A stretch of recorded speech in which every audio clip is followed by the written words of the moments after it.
So in the last lecture we discussed international trade, if you remember, and we discussed that countries will specialize on the basis of comparative advantage. So the country which has the ability to produce a product at low cost, that country will specialize in that particular product, and as a result of specialization, output of the trading countries, consumption of the trading countries, and the world output and world consumption is going to go up. So everyone will be better off. That's what we discussed when we were doing comparative advantage.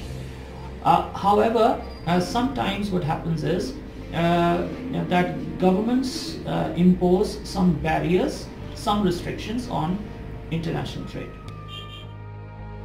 So let's look graphically at what happens when countries specialize and when they start trading. So first and foremost, what's happening here is that this is your demand curve, right, the downward sloping curve, and this is your supply curve, the upward sloping curve.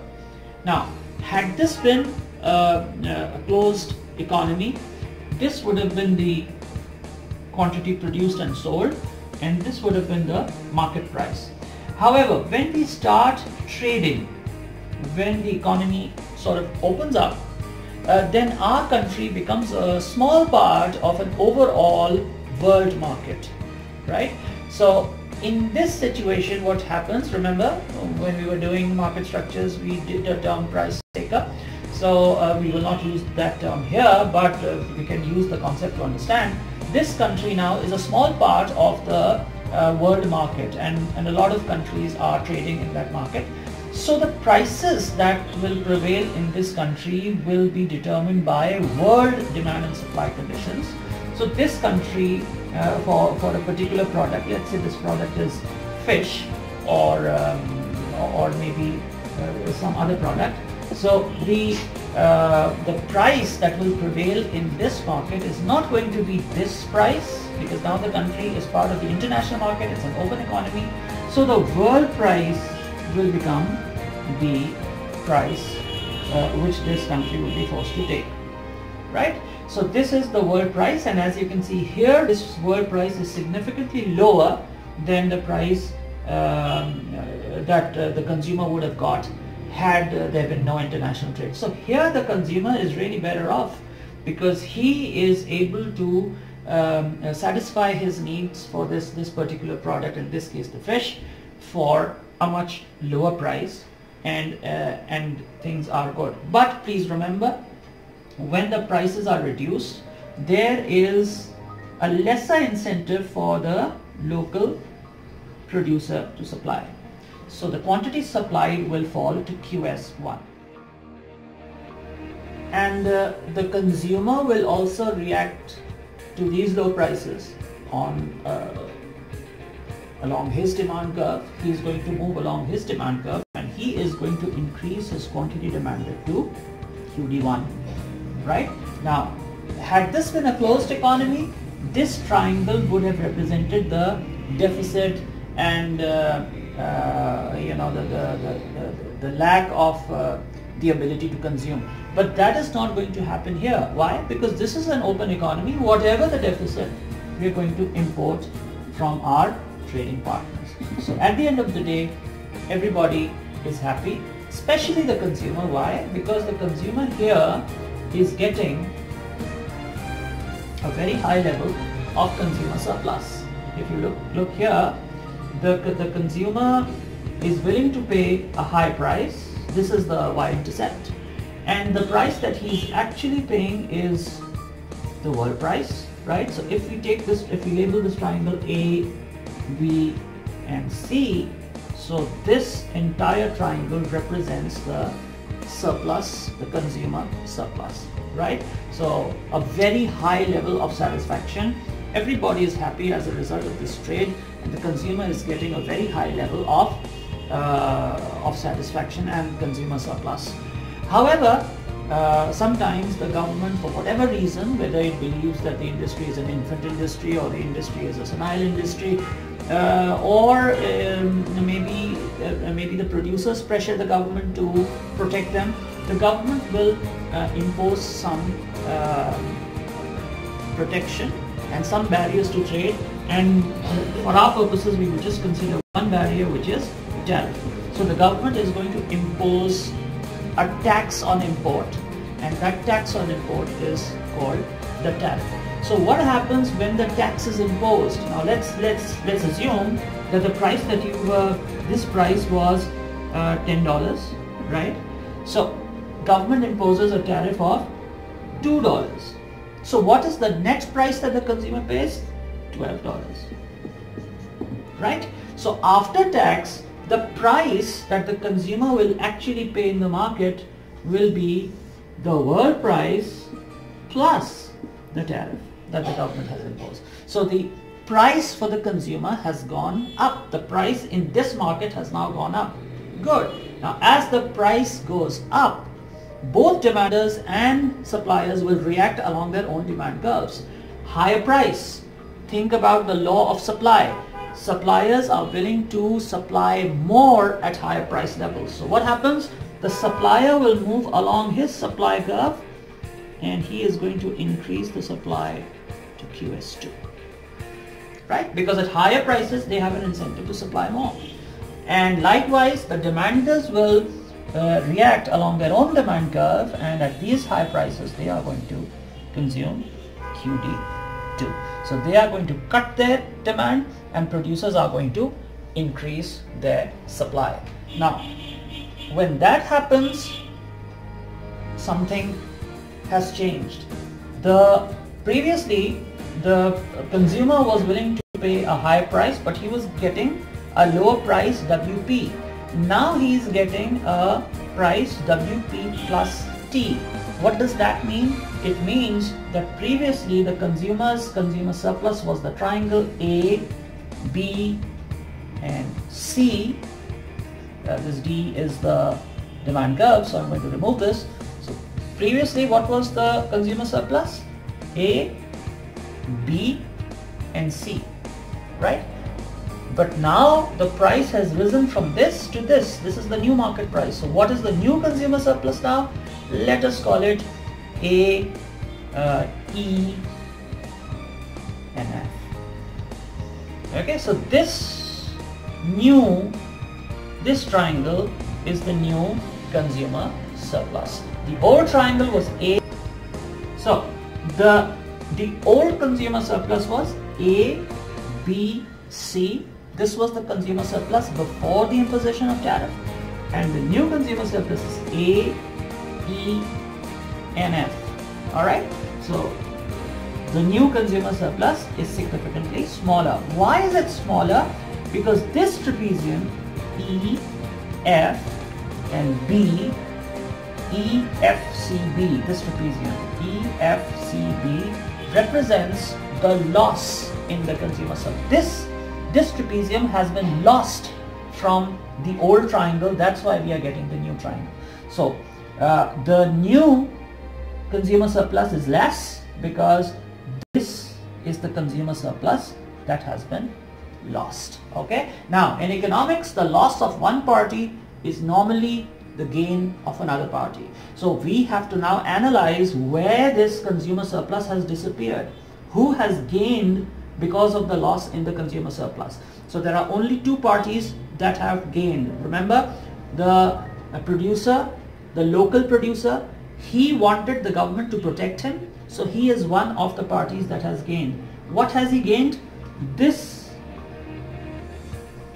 small trapezium, this small inverted trapezium, call it E, U, or let's call it E, F, G, B. E, F, G and B. This trapezium. This trapezium is the gain of the producer, right? The producer has produced more now. He is now protected, so he has produced more, and because of the protection that he has enjoyed, he has sold more, and this is the gain of the producer. Why? Because this becomes the revenue of the local producer. So this is the extra revenue of the producer that has been made at the cost of the consumer surplus. The consumer surplus was lost and it was gained, partly gained as the revenue of the producer. There's another party that has gained also. That party is the government. So if I could just shade this, and this rectangle then is the gain of the government. Let's call it E, F, Z and Y. This rectangle then becomes the gain of the government. What has the government gained? The government has gained because of increased tariff revenue. It has put a tax. That tax has become the revenue of the government. So this rectangle is the gain of the government. Loss of consumer surplus, loss of the satisfaction of the consumer has partly become the gain of the producer and partly become the gain of the government. However, there are two triangles, two little triangles in between. Okay, I'm going to just color them black. Right? This triangle and this triangle. Okay, these two triangles represent loss of the consumer surplus which has not been gained by any party as a benefit. So this is something which is just lost. Okay, it is not recovered by any party as a gain, and when something is lost and not recovered by any party as a gain, we call it dead weight. Okay, so these two triangles have not been recovered by any party as a gain. The first triangle is DGZ, the second triangle is FY. So then what is the first triangle? What does the first triangle represent? Please recall. We will specialize in only those goods for which our resources are best suited. Now, this country's resources were not fully suited to the production of this good. That's why it was importing. It could produce this level using its capabilities, but beyond this, no, it was importing. Now we have erected an artificial barrier and we are forcing the economy to produce a higher level of this product.